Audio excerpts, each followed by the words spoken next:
Now, Sherry Hamilton. We'll do ladies first.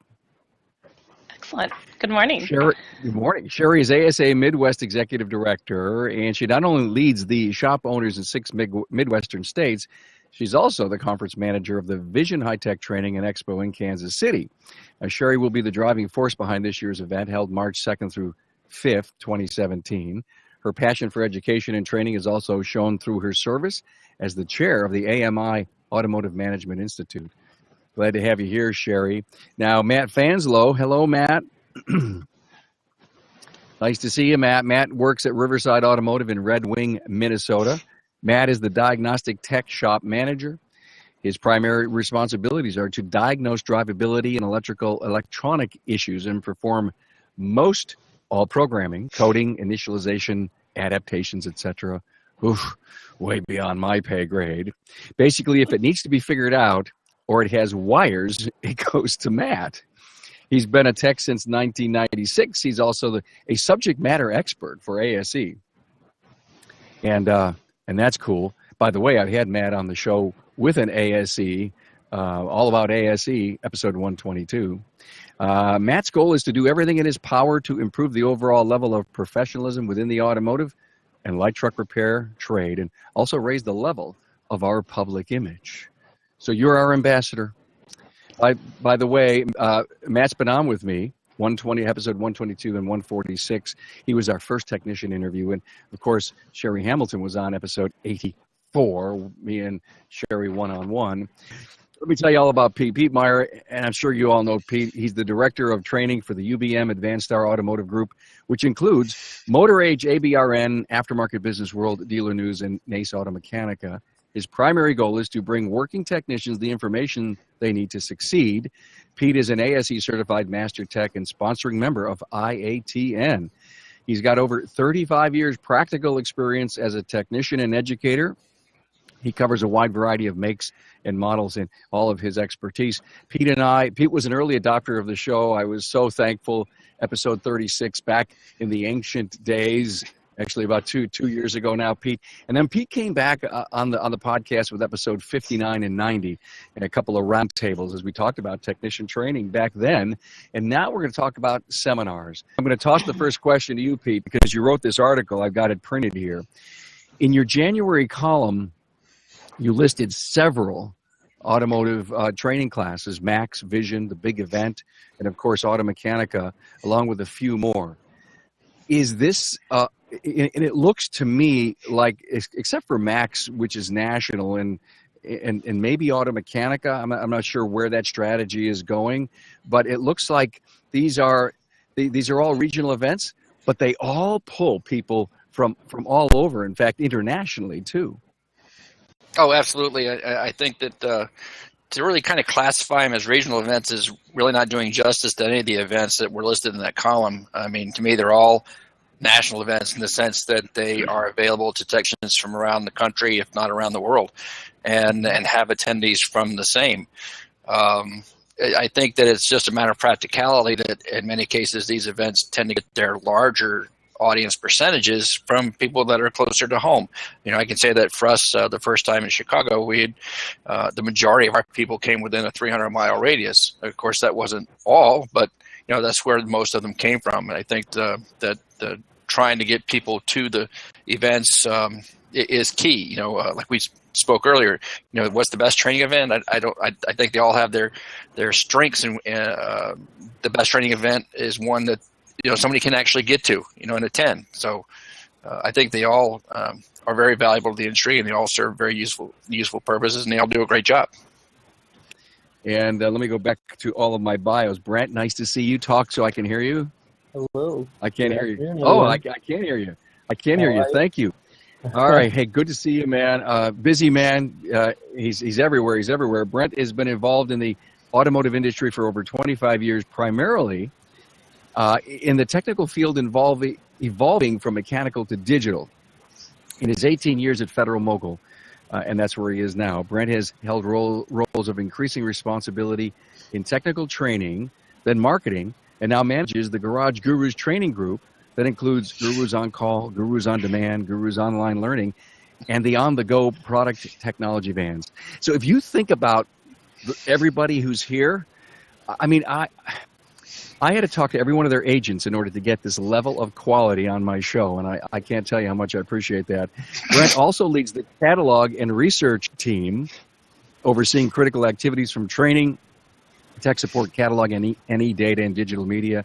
He also oversees the company's Tech First initiative that seeks to simplify and improve the many touch points it has with all levels of customers. Hey, it's been a while. I've been out to the Detroit Guru Garage a while back. You hosted me there. Thanks for having me. No problem. Thanks for coming up, Darren. Yeah, we appreciate your insight. So, Pete, you really say, listen, the best training conference in your mind is the one you as a tech or shop owner can get to. And it doesn't matter if you fly across the country or you attend something regionally or a parts supplier, and there's a lot of this today in the industry, has a seminar. And I know you're really big on that. You've written all kinds of articles. Now, Brent, from a perspective where you have training centers around the country, how are you, when the techs come in, you have a chance to get out there and talk to them and find out what they're saying about the training that they need? Yeah, we do. We do take time to talk to as many people as we can. I hope you can hear me. Is that better? I can. Okay, good. Yep. And I think echoing on what Pete was saying, I think we hear everything and anything, but between getting to the training that's available, within regional proximity, traveling to an event like Sherry's event, but just getting to available training that fits your schedule. So, if I was to kind of slice on a pie chart, I'm sure it would be equal parts of, traveling to the best event that's available, doing it on my time, or actually dedicating X amount of days per month, days per quarter, days per year to send my folks to training. So we hear any and all platforms, delivery platforms, as being optimal. Sherry, I know you're a huge advocate for shops having to have a policy on training. And Brent, what you just said just motivated me to ask Sherry about how many, you've got a big organization, ASA Midwest, big organization. What do you hear from your members? What are they committing to? Well, I'm having a difficult time hearing Brent, so I'm hoping, can you hear me? I can hear you. Yes. Okay, excellent. I wasn't able to hear any of Brent's conversation, so something on my end is not, I wasn't able to hear his voice, but I could hear you and Pete.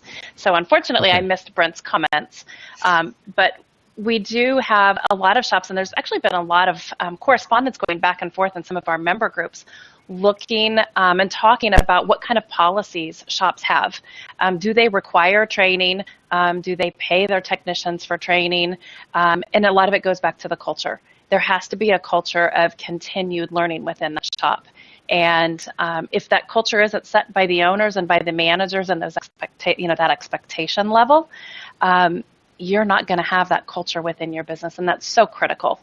And it really helps with the mindset when they're going into training. And you can see the difference of people attending training who have that culture within their business and those who just don't really buy into it. And the end result and what they get out of it is different as well.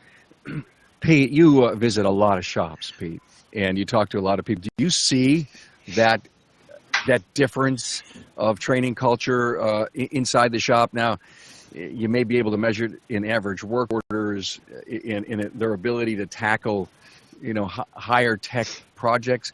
But I'll bet you could walk into a place and know how good their training culture is. Yeah, I think so. And I think Sherry brings up a very valuable point that we've had in discussions in the past. Even Chris Chesney has commented on it. I know Brent's commented on it. There needs to be a basic fundamental shift and how shop owners approach their business. The folks that attend our event, Sherry's events, these are already the guys who get it, and that's why they're the role models for so many other shops. They know that they cannot keep up with the technology changes that are going on. man, it's just amazing, the technology, the future of autonomous vehicles and vehicle communication, the infrastructure. There's just so much happening. It's really an exciting time to be part of the business. But at the same token, you're not going to be able to keep up and handle those repairs unless you know how to do them. And a lot of things that we hear from the technician's side is that, my boss won't give me the time off. He won't help with the cost of the training, all these kind of things. And that's where the shop owners are really kind of missing out. The shop owners who are increasingly successful in growing their businesses, the ones who are attracting the top talent, are those who have that culture that you can't stand still. You've got to continuously move forward in your education, whether that's technical or management or whatever the case might be. And those shop owners who create that culture, as Sherry said, that culture in their shop, that this is an expectation, are really going to be the ones who succeed in the future. But the culture has a budget, right? I think in some cases we know shop owners, for example, we've had shop owners that close down their whole shop and bring their whole team to the event. And I know Sherry's had the same thing. But they're also, even if the guy says, look, I get it, I'm going to go ahead and let you have that day off or have that weekend off so that you can attend. Maybe I help cover some of your costs, maybe I don't, whatever. There are various levels that those shop owners can participate. Ideally, yes, the shop owner is going to say, this is a part of my business. This has got to go into my expense schedule, just like paying the light bill, and make a plan to do that. But you don't have to jump off the cliff, you know what I mean, to get started. You can start small. If you're a shop owner, and there are a lot of very small 1- and 2-man shops out there that need that training just as bad as the big guys do. So you just start small. Say, okay, you know what? This weekend, we're going to take for ourselves and the betterment of our business, and we're just going to close the doors and go get some training together. Got it. So it starts with the culture. That's right. The commitment of so many hours per tech. I mean, so many of my interviews with shop owners, I almost always ask the question, how many hours do you require of your tech each year? And it's interesting. I get some. Well, I tell them to do it on their own, up to 40 or 50 hours, and to the point where we shut down, we absorb the revenue loss, we build it into our budget, and we all go. In fact, even if the shop owner isn't turning wrenches, he goes or she goes. Sure. And that's to your point. Brent, and I hope Sherry can hear your answer this time.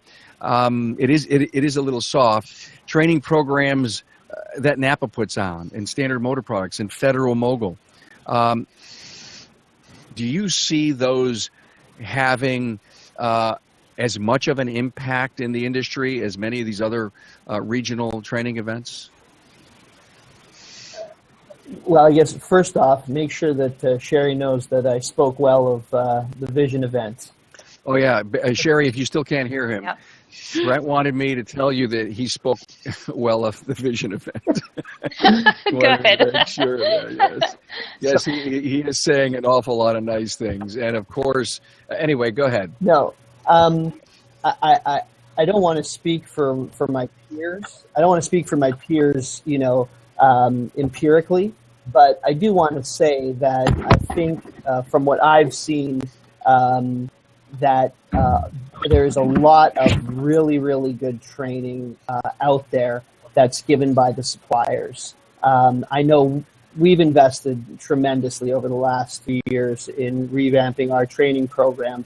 But I do know that as a manufacturer, having that perspective, having that engineering talent in-house, having associations with the OEMs, whether it's a tier 1 relationship or a tier 2 relationship, provides a lot of the really good foundational insights that are needed to build some of these, let's call it high-tech, air quote, high-tech training courses. So I think that what I see is there is great value in what the suppliers can bring to the table. Now, I'm not force ranking anything because, like I said in my earlier comment, there's the needs-based training. And if an event like Automechanica or Vision works better for the business owner, I'm all for it. I think find the platform that works for your business and then take advantage of it. I just want to add Hey, something real Matt. quick to that, if you don't mind, Carm. First, I have to applaud. Please. I want to applaud Yeah. Brent and Federal Mogul for what they've done the last few years. They've really launched up quite a program all on their own, and very glad that they're going to be part of both of the events that Sherry and I are hosting, this year. Very much appreciated. And to his point, I think what we spoke about earlier offline, if you can get someone to just an event or to a aftermarket offering, anything like that, give them a taste, then I think that'll just give them the desire to go to other avenues or seek out other avenues for that training. If they come to Sherry or Sherry's event or the one in Chicago or any of the other events that we talked about in the column, and they get a taste for that, then the next time that the Garage Gurus guys are in town or the CTI guys are in town or the Napa guys are in town, they're going to be more prone to getting a look at that and taking that advantage of that opportunity too. Thanks, Pete. Sherry, do you see that? Do you see someone coming to the show for the first time and then you see them every year, year after year? Definitely, you see that. You'll see them attend sometimes for the very first time. We've really tried to engage students to get them used to the concept that you have to have education beyond school. So just when you graduate from school, you don't come in and know it all and forever know it all. Again, it's a continued learning culture. Sometimes you'll have technicians that have been to a shop that has had no training. Now all of a sudden they're attending Vision or Auto Mechanical or any other event. The light bulb comes on to see the training and that networking opportunity throughout these events. And then they become hungry for it and they realize what they don't know sometimes. And it's not always so much what they may not know, how much they don't know, but it's also learning how they can be much more efficient in what they're doing, because efficiency is where these shops have to be with today's profitability. Thanks. Great answer. Matt, are you with us? Can we hear you? Matt, talk to me, Matt. No. Matt, you're frozen, Matt. Man, oh man. We talked. I know Matt would have a lot to say. Oh, listen, no doubt. Listen, There he is. He did the entire seminar this morning with me on the phone for an hour. And now he can't be on. He was on fire. I had to cool him off. This morning. He was on fire. So I was going to ask Matt this question, and I'll put it out to my panel. Young techs, and I loved your point, Jerry, about the students. And Brent, Pete, are you seeing more young faces, or are we keeping the seasoned vets of our industry, or are you seeing the graduates from Votech, the late 20-somethings going for that perpetual studency? What do you see? Oh, I've got to comment on that. Of course, last year was our first event, and we had it open to the students as well. And it wasn't just the students. We had quite a turnout there. The audience in general was a younger demographic than I was used to seeing at a lot of the events. And a lot of them were there for the very first time, mainly because of the model that we used to put our event on. And I always stress that too. And in a lot of the stuff that I've written as a technician, not only is it hard to get away for a while to take the training, it's affordability. And that was a big part of it. That goes back to Sherry's point of a shop having a budget, for that training for their team members and changing that way of looking at training. But back in those days, you if you wanted to go, you had to do it on your own. So we had a lot of younger faces. The hunger's there, the need is there, the want is there. It's just a matter of making it available. And as you've seen me comment hundreds of times, that's what I try to do in everything that we do. At the magazine, whether it's the training event or the one-day things or the YouTube or the webinars that whatever the case might be, whatever we can do to make that accessible. And again, a lot of the aftermarket programs are doing the same thing. They're making it much more accessible, I think, than it has been in years past. Hey, Brent, do you see a lot of young people in your seminars? Yeah, we just with the scale that we have, we do get a good view, if you will, a macro view of a lot of people. So we're seeing a good split. What I can't tell you is really how many of those folks are here on their own accord, or if they're there based on a sponsorship, or if they're there being sent by a shop owner. I don't have that information at hand.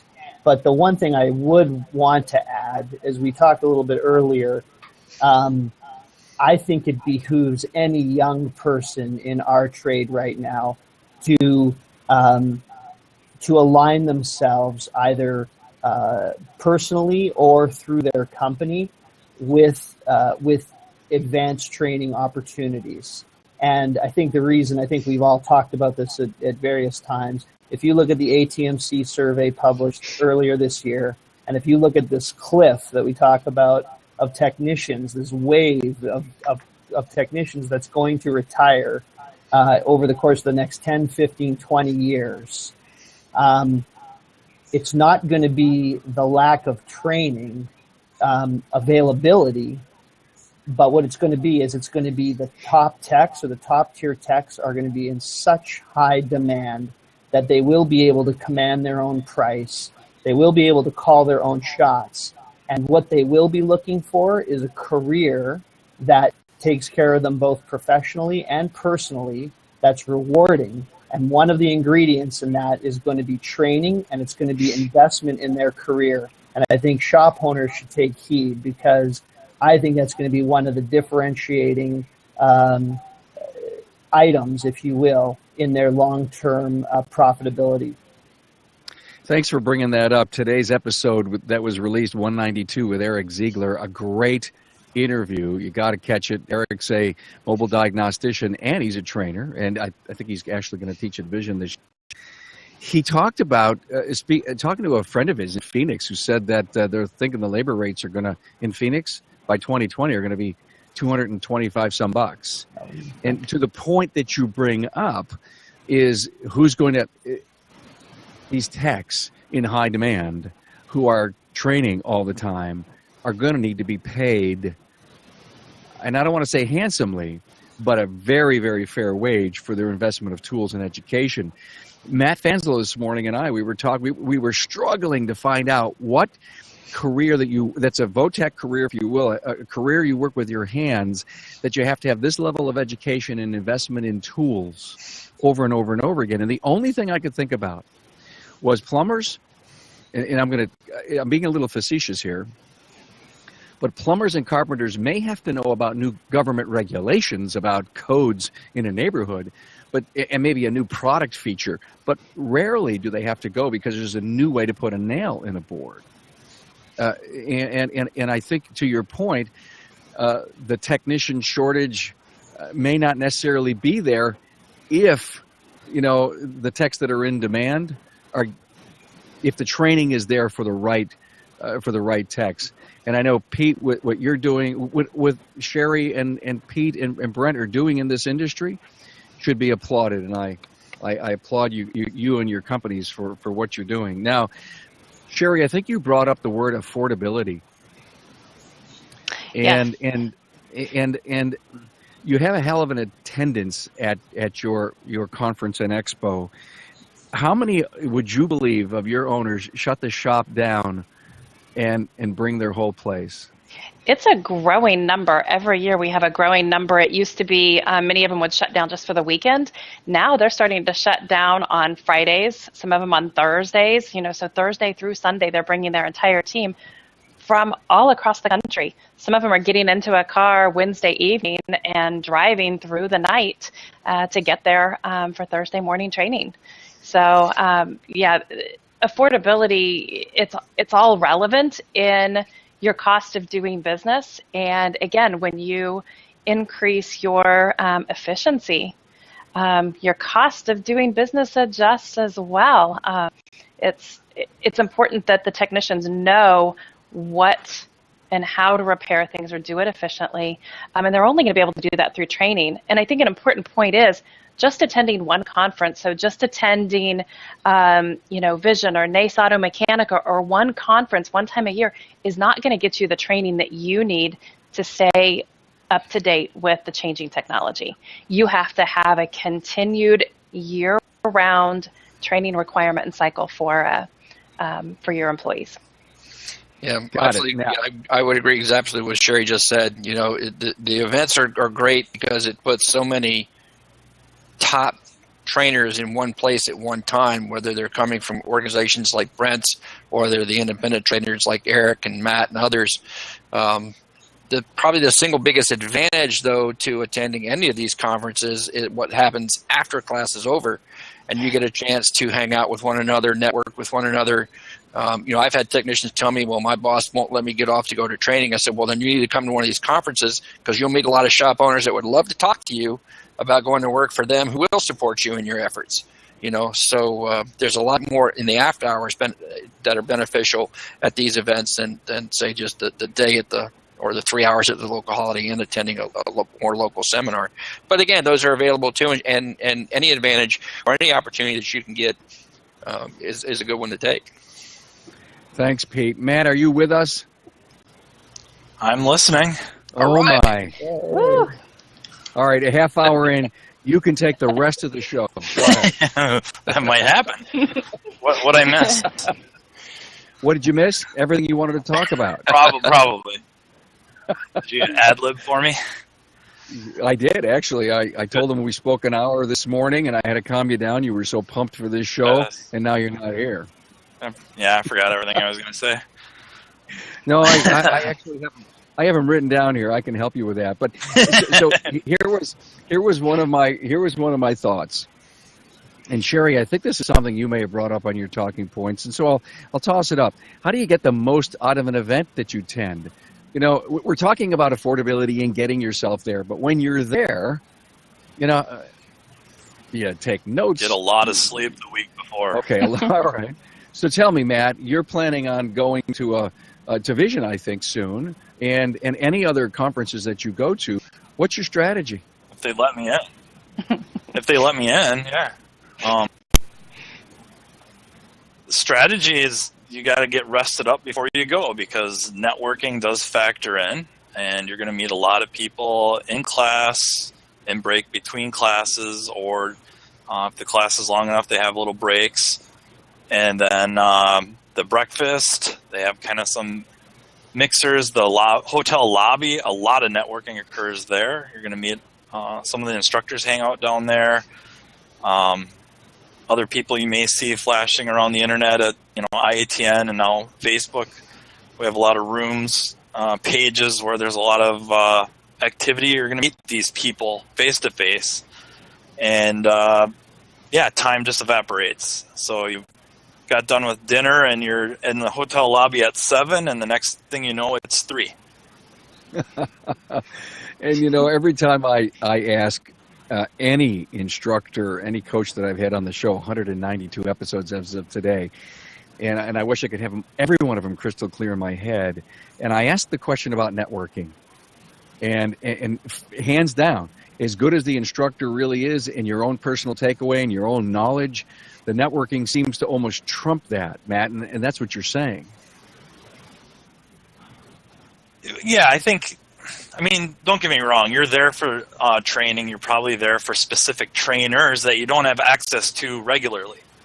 So, in the Midwest, I might have access to certain trainers regularly, but there's other trainers I don't see that maybe come from the East or West Coast. So now going to a national type of event, a big event in Chicago, in Kansas City, in Las Vegas, that allows me access to these trainers. And that might bring me up to networking with these other technicians, shop owners, managers, trainers themselves, that keeps you coming back and makes you save that date. Matt, have you ever met a trainer that you admired and realized that they were just a down-home, real, good old Joe? No, they're pretty all stuck up. I'm just kidding.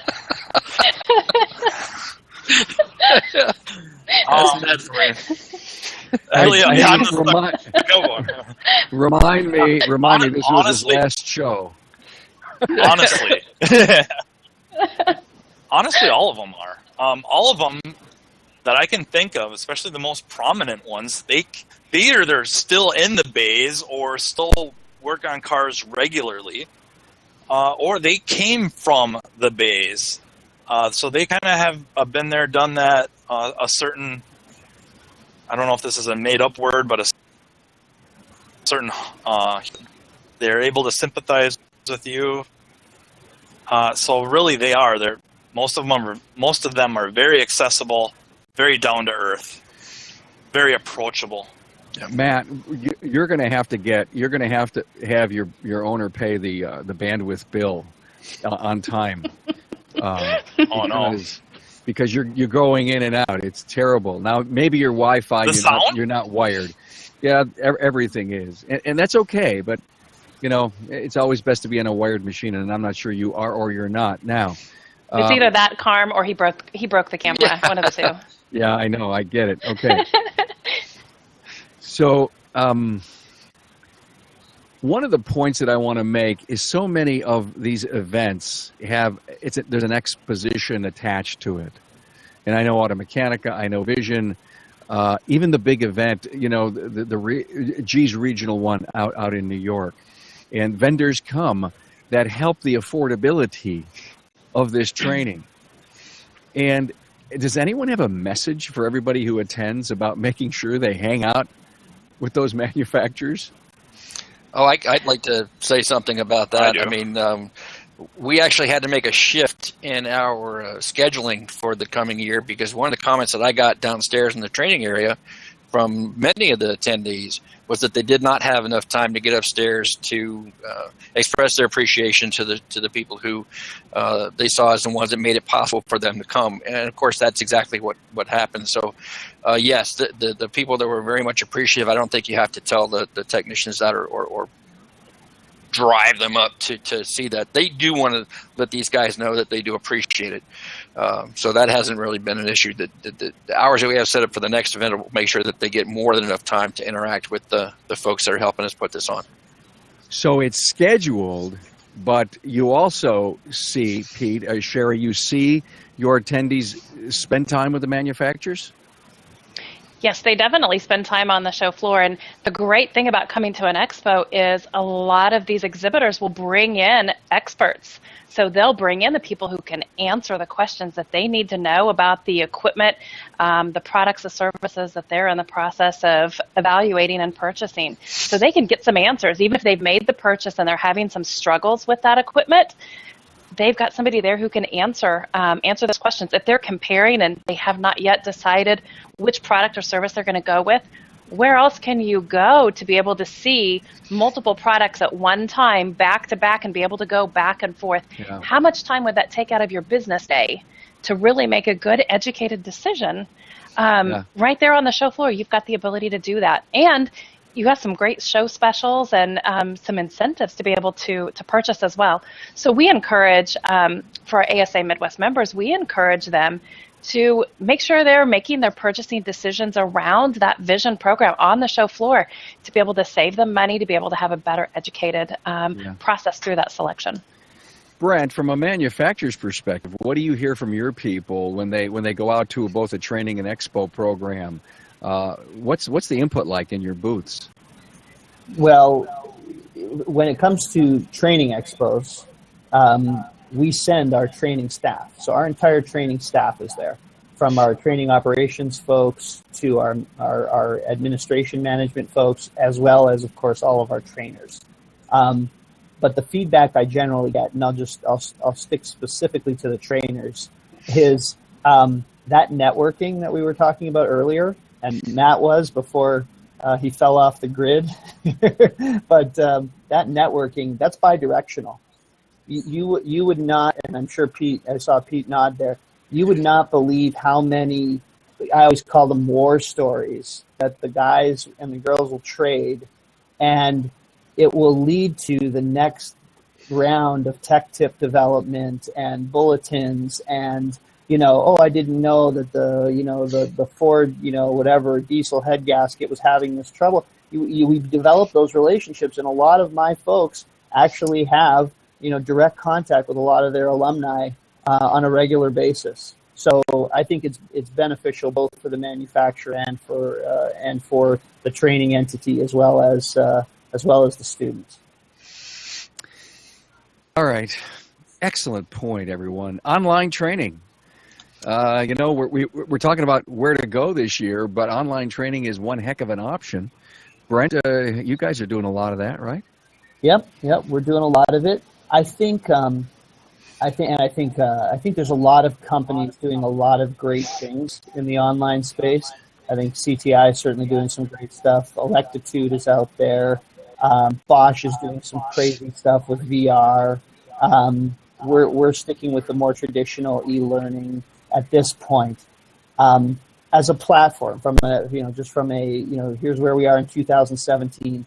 I think somebody is still going to crack the code of how to make e-learning as enjoyable and as digestible as these in-person seminars. I mean, because in my mind right now, the creme de la creme is still workshop training, is still, I'd love to hear Pete's opinion on this, is still either the workshop or the seminar or the one-on-one, and just that interpersonal student-teacher rapport that just happens, right? I think there's fantastic information available online. I think in some organizations where you're talking about 8 to 20,000 technicians, think of your chains, there's no other way that they can get those folks trained and offer that level of training. So they need that option for e-learning. And it does play its role. I think as an industry, and I think there's wonderful people in the space, like I said, some of those I just mentioned and others. I think we can take e-learning as an industry over the next, let's just say, I'm going to say 8 years, just to say 2025, take it to a place, maybe it's a little bit more interactive. Maybe it's got a little bit more of a feel. You start to see things like Facebook Live and other things where there is more of that bidirectional, interpersonal kind of exchange. And then I think we're really going to see e-learning carve out a stronger or a bigger wedge of this whole training ecosystem. That's my opinion. I'd love to hear Pete and Matt's take on that, and Sherry as well. I'll go first. Sherry wants to chime in there. I don't think it's any secret that we've done a lot of online stuff for the last half a dozen years. YouTube is the second largest search engine in the world, right behind Google. And we live in an age now where a lot of our younger generation of techs are looking for instant answers at the point of need. So they're Googling their problem and seeing what comes up. First, let me say that the in-person events, whether it's hosted at a Garage Gurus location or it's hosted at one of the national events that we have, is absolutely the best way to learn these higher tech issues, or even just the fundamentals if you're new, because you get so much more synergy between not only the instructor and the student, but the students themselves. If you've got guys who sit next to you that may have just started yesterday, and he's sitting next to a guy that's been in there for 30 years, there's a lot of synergy that can come from that. With that being said, we've had a lot of success with our quarterly webinars that I do with G up in New York. We try to make it as synergistic as we can by offering to have people offer their comments and questions while we're doing it in the shop. We try to do as much as possible physically on a vehicle to illustrate the points. So we're trying to keep that in mind. And then, of course, our YouTube channel, we just started a series, or resurrected a series, I should say, on how to. That here lately has been on fundamental scope use, with the aim of having technicians who have that tool sitting in their toolbox, no matter what brand it is, that they should be able to get that capture on their screen and put it to work for them. And that's been very well received. So I think there's a place for all of those elements. I don't think any one will take over from the others. But again, to Brent's point, I don't think anything can ever replace the in-person one-on-one. Here I am to answer your questions. Here we are to have others invest their opinions and comments. I don't think you'll ever be able to beat that. Thanks, Pete. Sherry? I would agree with exactly what Pete has said. I think all elements of the training are so important, that interaction back and forth with your instructor, and sometimes hearing somebody else ask a question that sometimes may even challenge the instructor or ask for more explanation as to why or how or the theory, enlightens the entire room, and sometimes to a better understanding that's not always going to be in a scripted session or an online presentation. And the times where you're taking the break and you're starting those conversations in between, also enlightens to a lot more information. But there are times too where this online training, if you have a new employee, a newer employee that for some reason isn't able to travel, maybe you're not quite ready to make that big investment to fly them across country to do training, there's some incredible training out there that's available online where you can help continue moving them forward. The training is out there. It's just a matter of, do you have the budget? Are you making it a priority? And are you committed to getting your team there one way or another, whether it be in person or online? Thanks, Sherry. I would springboard off what Brent. Sherry says. Oh, please go ahead, Matt. Well, we're talking about a shop culture thing. We're talking about an automotive repair trade mindset where we're giving online training a way in, because typically we don't send technicians to training. They have to, a lot of attendees at Vision, or really any event, they're there on their own dime. They make the investment. So not only are they investing in their own tools to do a job they're hired to do, they're also paying for their own educations with no immediate return on that investment. And then it becomes the networking, further helps because of you have that social aspect. But I agree Matt, with what I got they're to stop saying. you for a minute.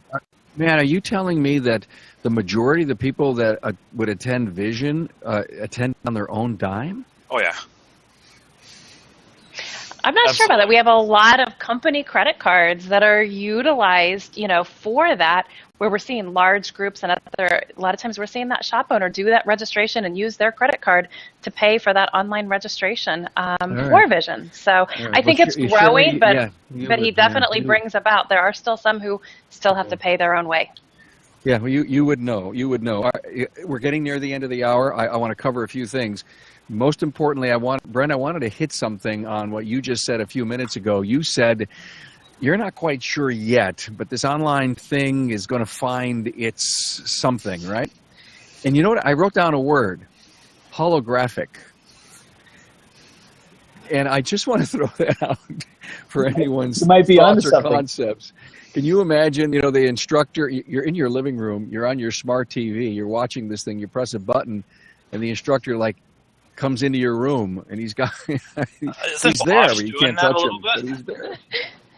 Isn't Bosch already kind of doing that? Well, they have the virtual reality program that they're using now where you can use your iPad and lay it over a vehicle, and whatever subsystem that you're looking to work on, it will overlay that subsystem on that vehicle. So you want to know where the component is? Well, you can just hold your iPad up there, and it's showing you on the car that you're working on. And there's some service information built in that as well. But Pete, I'm not that much of a geek, but I think that may be called augmented reality, and where you're actually, once you get the code, the computer knows what you're looking at, and it just you're right, absolutely. It's not the thing with the Tom Cruise movie where he's and then spinning the things around, and we haven't got to that point yet, but I'm sure it's coming. And then there's a few things. VR. Yeah, and in fact, there's so many cool things going on with VR. In fact, it's funny, Moog has this download where you can actually put VR on your smartphone. It's really wild. Hey, I want to make a shout out to Bob Greenwood.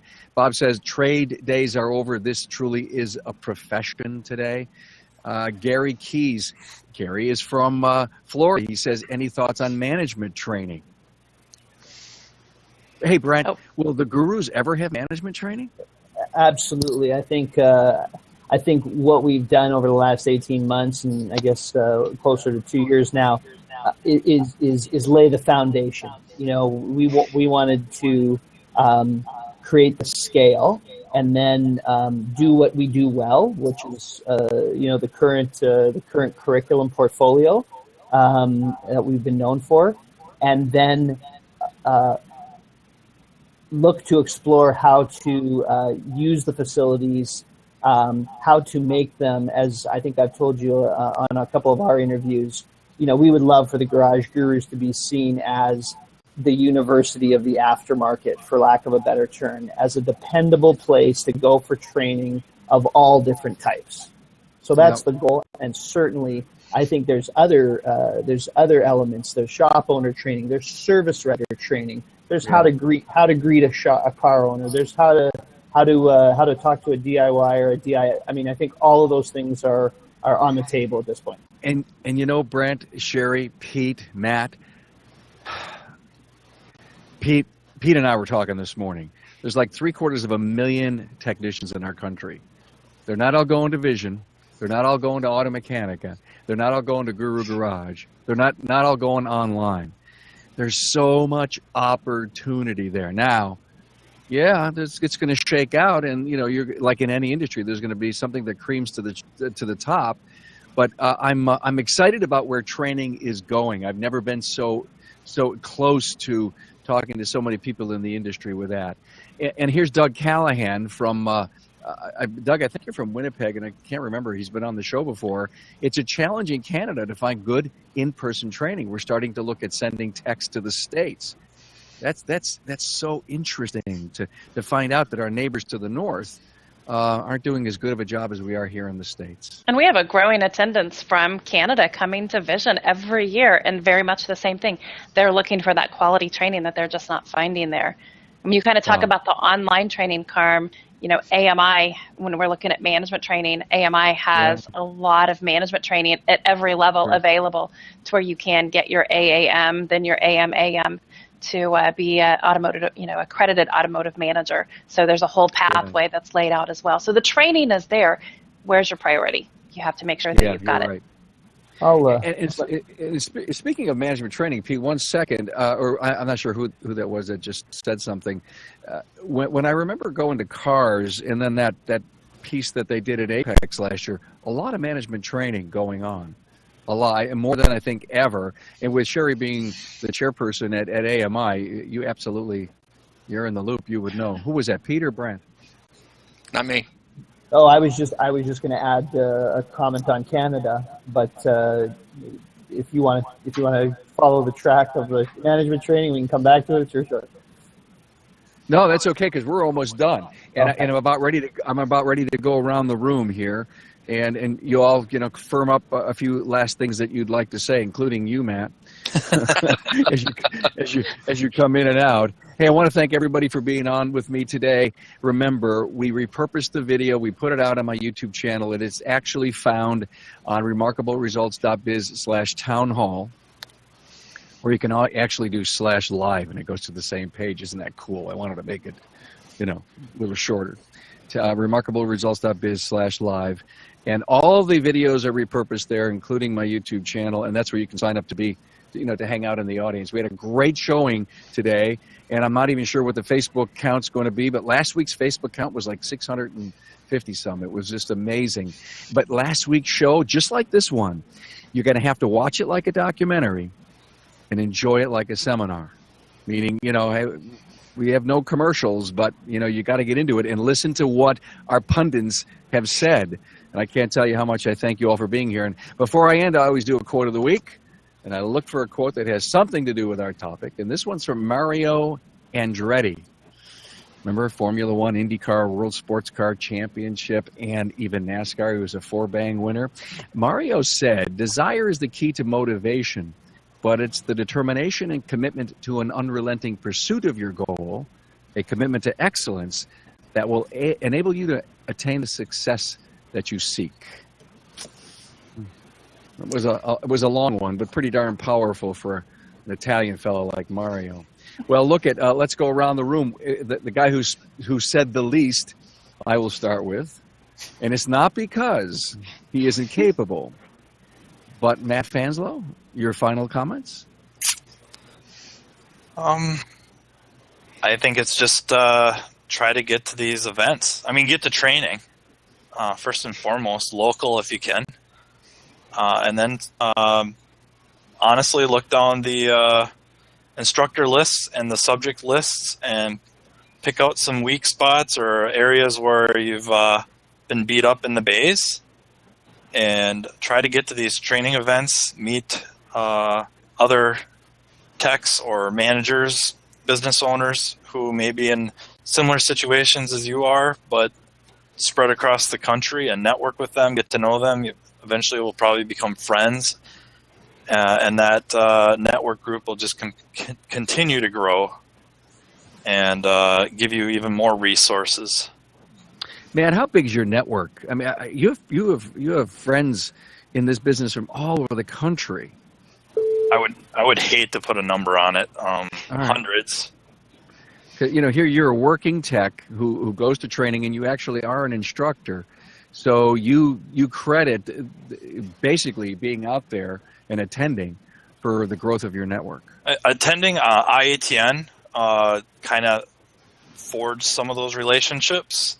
Okay. And then meeting them in person is, I think, what takes it to the next level of friendships, and then, you know, exchanging phone numbers, phone calls, text messages, Skype groups, stuff like that. Hey, thanks for being on, Matt Fanslow. Sherry Hamilton? Well, you know, it starts at the top. It's got to be the shop owner who really sets that culture, but it doesn't end at the top. If you're in a shop that doesn't have that culture, that shop owner just doesn't get the training, that doesn't prevent you as a technician, as a service advisor, customer service rep from going out there and getting that training on your own time and your own dime. You just need to make sure you've got to invest in yourself, and that makes a difference long-term for everyone. Thank you, Sherry. Hey, Brent. Hey, Carm. First, thanks for having me. I'll wrap up, I think, by saying I think we're really in a great time for training, and in the industry at large, there's just tons of opportunity. For years, any of us who've been in training have always said, you know, we've got more training, we need more training, we need more training. I think we're finally start to see the industry as a kind of a consortium really take on this challenge. And there's more events that are available, there's more scale, and there's obviously more resources being thrown at it. What does that mean to technicians and to shop owners? It just opens up huge doors of opportunity. We talked earlier about the cliff. Don't forget about the cliff. Don't think about training in terms of what's going on next week. Think about what's going to happen in this industry over the next 10, 15 years, and how you can position your shop and position your technicians, you know, for endless opportunity, endless profitability, because there's just not going to be enough good techs to fix these cars. I like what you say. I love the connection and the you bring the words profitability together, because, you know, what a great end result of any training. Thank you for that. Pete Meyer, you'll sum it all up for us, man. Well, I don't know about summing it up. I do want to say that if you have not seen the January issue of the magazine, you can find it online. The column is called Tech Corner, and there's a listing there of half a dozen or more events that are, I would say, it's hard to put, I would say probably the biggest at the moment, but certainly not the only ones available.